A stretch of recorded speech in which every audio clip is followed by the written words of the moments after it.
Section 16.4 is about integrating double integrals in polar coordinates instead of Cartesian coordinates.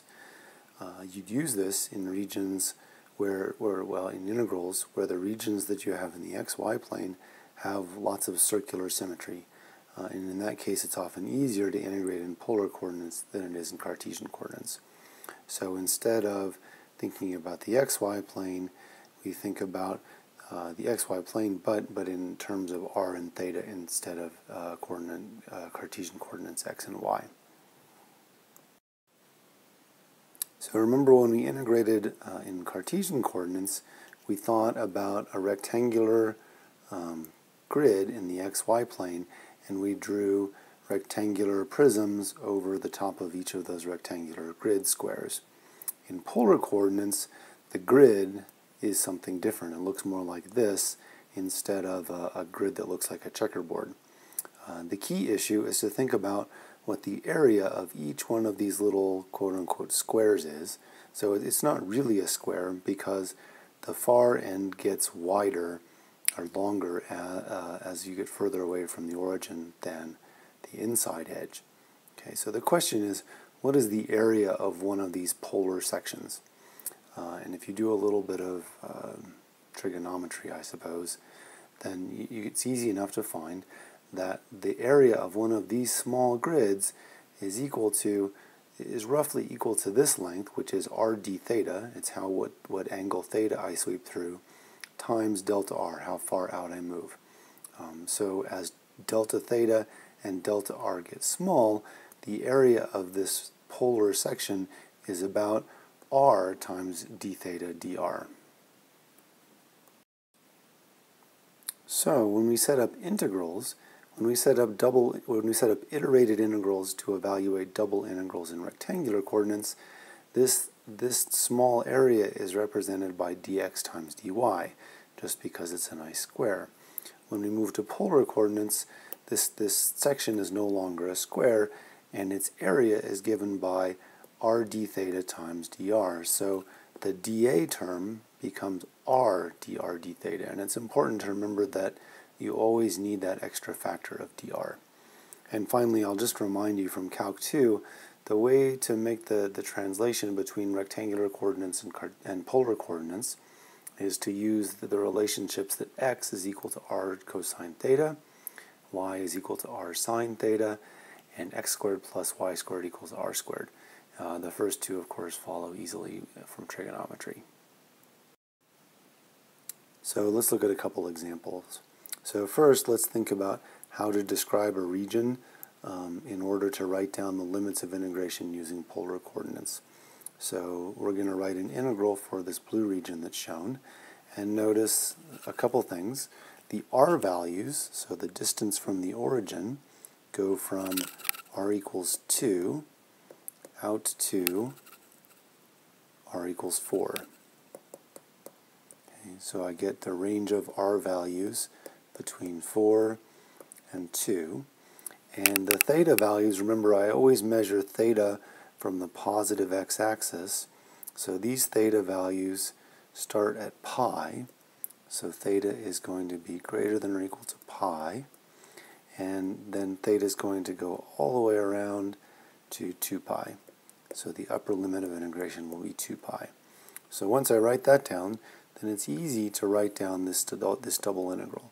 So the double integral, written as an iterated integral in polar coordinates, has an r dr d theta term, and I can choose which way I want to write dr and d theta. And in this case, it doesn't matter. So I can write dr d theta.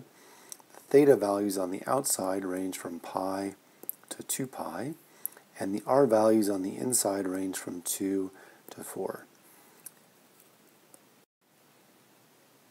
Here's another example where we simply go the other way around. Looks like I misspelled this pretty badly. This should be iterated integral. So sorry about that. Iterated. So let's think about the region that's described by this iterated integral. Again, just as with Cartesian integrals, it's important to look at the order in which dr and d theta are written. D theta here is on the outside. and I seem to be having a lot of typo problems with this slide. Sorry about this. I'm going to change this. Let's change this to d theta dr. That makes more sense. So the r values on the outside go with these limits of integration, and the theta values on the inside go with those limits of integration. So it's easy enough to read off.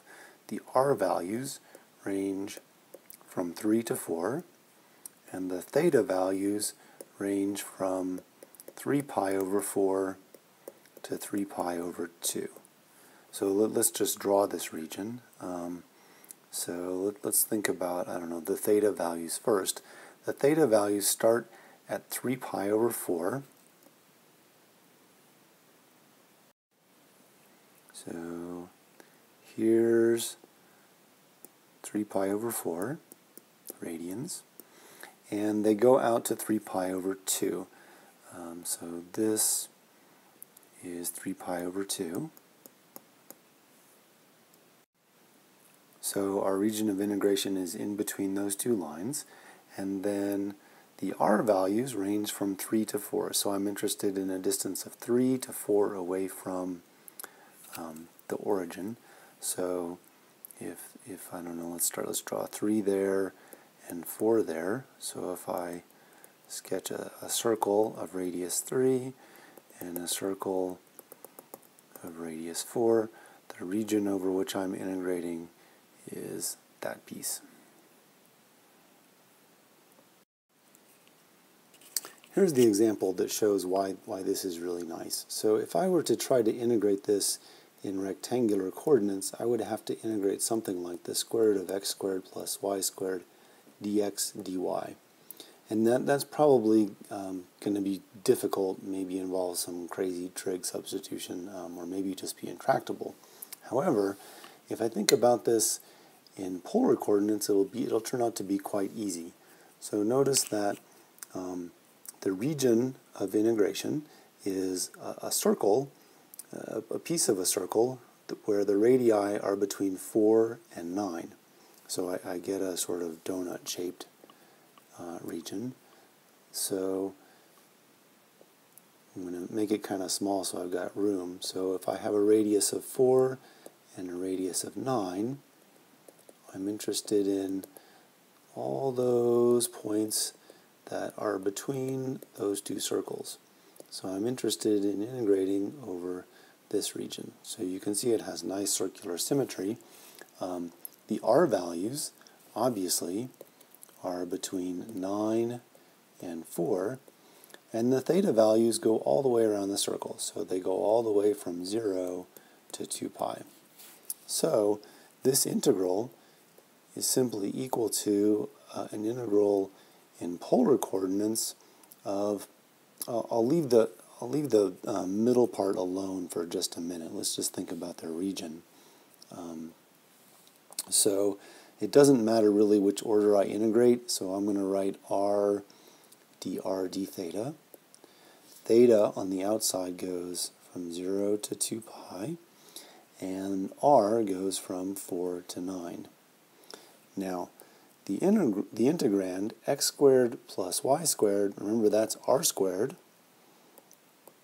X squared plus y squared equals r squared. So when I substitute this r squared in there and take the square root, I'll simply get r. So the new integrand is just r. So notice this is a nice easy integral. This is an iterated integral from 0 to 2 pi, and then from 4 to 9. And I'll go ahead and multiply the r's together. I get r squared dr d theta. And that's a pretty simple integration. Let's go ahead and do it. If I find an antiderivative for r squared, I get 1/3 r cubed. And we're going to evaluate that from 4 to 9.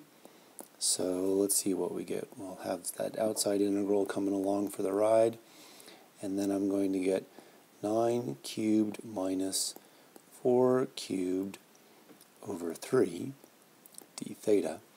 That's just some constant. I don't know what it's equal to, but it doesn't really matter. Let me pull it outside the integral.